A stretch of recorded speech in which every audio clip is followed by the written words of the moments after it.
بسم اللہ الرحمن الرحیم۔ السلام علیکم ورحمۃ اللہ وبرکاتہ۔ میں تمام ویورز کو سلام پیش کرتا ہوں۔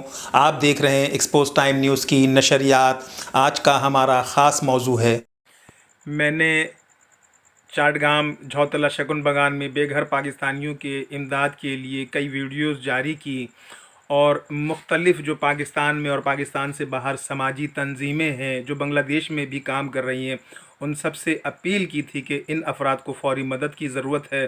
لیکن افسوسناک بات یہ ہے کہ یہ بے گھر افراد آج بھی اسی مقام پر ٹوٹے ہوئے گھروں کے اوپر جو ہے شیڈ بنا کر کے رہ رہے ہیں۔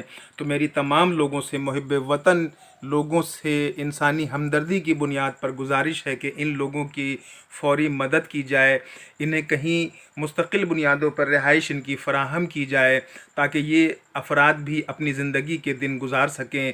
یہ بہت قسم پرسی کی حالت ہے، یہ آپ دیکھ رہے ہیں، ٹوٹی ہوئی اینٹیں ہیں، یہ مکانات ہیں، یہ لوگ یہیں پر آس پاس علاقوں میں رکے ہوئے ہیں۔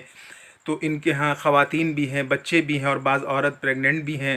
تو میری آپ سب لوگوں سے، تمام تنظیموں سے، تمام سماجی سیاسی تنظیموں سے، حکومت بنگلہ دیش سے گزارش ہے کہ ان بے گھر افراد کی مالی مدد کی جائے، ان کو رہنے کی جگہ فراہم کی جائے۔